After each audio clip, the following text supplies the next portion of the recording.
Hello everybody and welcome back to my channel. Or if you're new here, welcome to my channel. Actually, you're not welcome to my channel. In fact, get out. In fact, subscribe on your way out. And then next time you come back, you won't be new anymore, silly. Have you ever heard of the show called Destination Truth? In my travels, I've seen some unexplainable things, and I've done some things I can't quite explain. Okay, don't move! Now, I've pulled together a team armed with the latest technology in the search for answers to the world's strangest mysteries. I'm not sure what's out there waiting for me, but I know what I'm looking for. The truth. No? Perfect, because we're not talking about Destination Truth. Today we're talking about a show that Syfy produced called Fact or Faked, Paranormal Files. This show only has about 2 seasons and aired in the early 2000s when reality television was at its all-time prime, where everyone was rushing to make a reality show about something. And Syfy was by no means excused from this. They launched a few different reality shows, one of which is Destination Truth. Then you have Fact or Fake. You had another one, Paranormal Witness. And of course, let's not forget my all-time favorite, Ghost Mine, which is exactly what it sounds like. A bunch of gold miners going to a bunch of abandoned mines to mine gold, but the mines are haunted, so they do some ghost hunting. Once again, they're not alone. Someone or something is definitely messing with us and stopping us from getting our money. But it's not just in the gold mine. I've never seen any place with this much activity. It's everywhere. I don't know about you, but Syfy was ahead of its time. Leagues ahead of its time. These were the kinds of reality shows that I personally liked. I was never a big fan of shows like Jersey Shore or The Bachelor, The Bachelorette. No. My cup of tea was Paranormal Files, Paranormal Witness, Ghost Hunters. Those were the kind of reality shows that caught my attention. Fact and Faked was probably, in my opinion, a little more interesting in some ways. They didn't exactly travel the world like they do in Destination Truth, but the show still found a way to keep my interest, and it was very entertaining. For those of you who have no idea what this show is about, let me give you a quick breakdown. Fact or Faked, or Paranormal Files, I will refer to it as either or because they are synonymous in my head. Paranormal Files is a show about 6 experts who find the most viral, most interesting, most unexplainable videos across the web. And they take these videos and try to, well, figure out if they're fact or faked. And they do that by doing a bunch of different experiments. We're out to solve whether these cases are fact or faked. They have a former FBI agent. They have a stunt expert. They have a scientist, a photographer, a special effects master, and a journalist. They have 6 experts, and one of which is a journalist. And I have to kind of laugh because it feels like there's a imposter among us. And part of me fully believes that the only reason that the journalist got on the show was because she was a part of Destination Truth, which is why I brought it up. Destination Truth lasted for a few seasons, and when that show came to an end, they introduced Fact and Fake. And one of the actresses from that show came over to Paranormal Files. To break down each episode had the same type of formula. The first 10 minutes always took place with the Situation Room. Okay guys, I'm excited about these clips. I want to see what we've all brought to the table today. Where all 6 experts would get together on their little laptops and talk about the different videos that they found. It's by far the funniest shit I've ever seen, because it is just 6 grown adults huddled around a giant TV playing some of the most grainy, unwatchable footage, all while they are like shocked.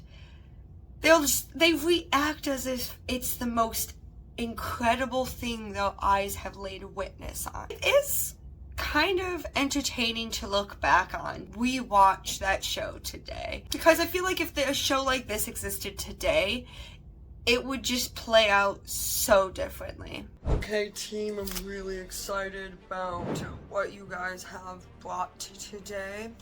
I'll go first. This was a video that popped up on my For You page this morning. I saw it, scared the bejeebus out of me. So I think it's real. I think it's worth investigating. Wow, a mimic? That's crazy. That's so insane. What? It's fake. It's AI. AI? What's that? Yeah, I saw it on my For You page like 2 days ago. And then like 4 videos later, I found the same guy explaining how he made it. So it's fake. Okay, that's fair. I could see that being on For You pages. In fact, in the short time that we've been talking, I made the exact thing right there. Yeah. Oh shit. Oh. So it's crazy. Technology's come so far. Crazy. Crazy. I think we can file this video under faked. Figured it out. Didn't even have to leave the office. Now mind you, these are 45-ish minute episodes, and the first 10 whole minutes is them just trying to figure out what case they're going to solve. What video looks the most interesting. And you know what? I kind of gotta respect that. They really only do what they think they can either replicate or what they want answers for. After they're done absolutely dogpiling and roasting each other, I personally say faked. We don't have quite enough to work off of. Could be something on a broomstick that somebody's. yeah, hi, editing here. Just so you know, I was joking. That's a joke. I was being facetious. I know they're not actually roasting each other. It's constructive criticism. I thought it'd be funny. I hope that passed through the video. Anyways, back to it. Poking in there, you know? You would think that's how it would happen. I know, I've been completely outnumbered on this one. They then split off into teams.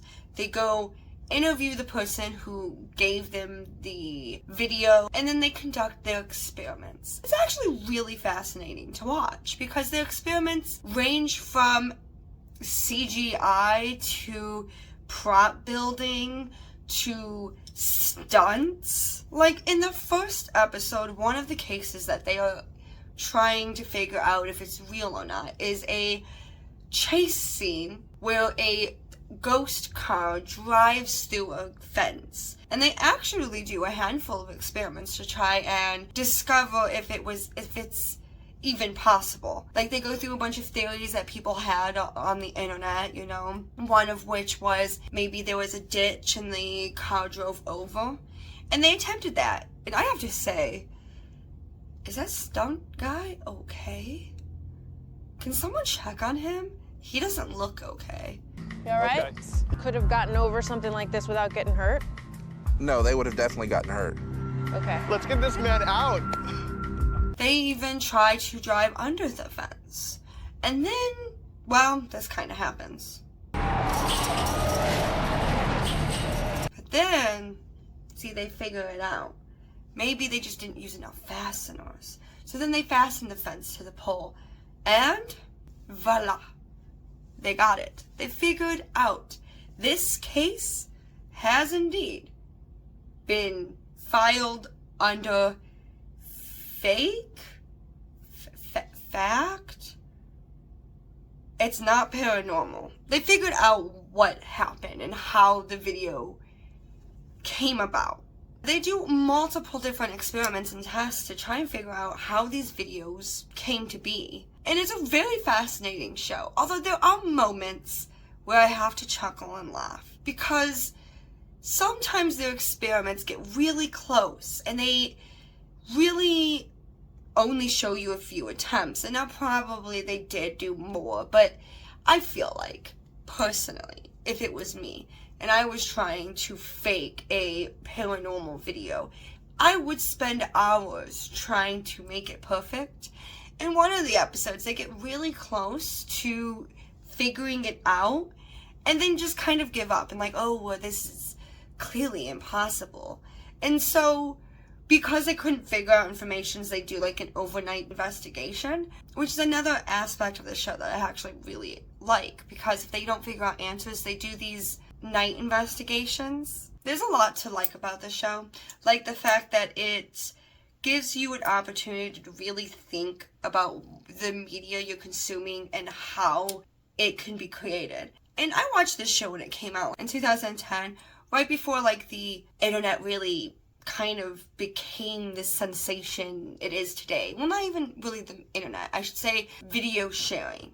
That was right around the time that the video sharing and all of that kind of really just took off. And watching the show gave me a chance to really take everything that I'm watching with a grain of salt. And I think that's maybe why, past that point, everything I've consumed online, I'm always like, okay, well, is that CGI? And I'm always looking to kind of, not really tear it apart, but tear it apart. I'm constantly looking at things and in my mind trying to figure out how it was made.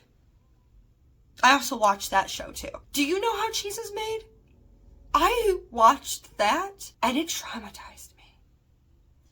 And I still eat cheese. But yeah, that's really it. Lately I've just been going back to the things that brought me joy as a child. I guess you could say I'm trying to heal my inner child. I've been consuming a lot of media I watched back then, playing games that I used to. Have you guys ever played The Sims 2 on the PSP? The PSP specifically. That game is wild. I might do a video about it. And for those of you who don't know, the portable Sims games are not like the PC Sims games. The portable Sims games have story mode. Yeah, story mode. Where you have objectives and things that you need to do. And you're basically playing an entirely different game and with the aesthetic of Sims itself. That's it. That's all I really want to talk about was this show, Fact and Faked. If you've never seen it, I highly recommend giving an episode a watch, though good luck trying to find anywhere to watch it. Because it's really nowhere.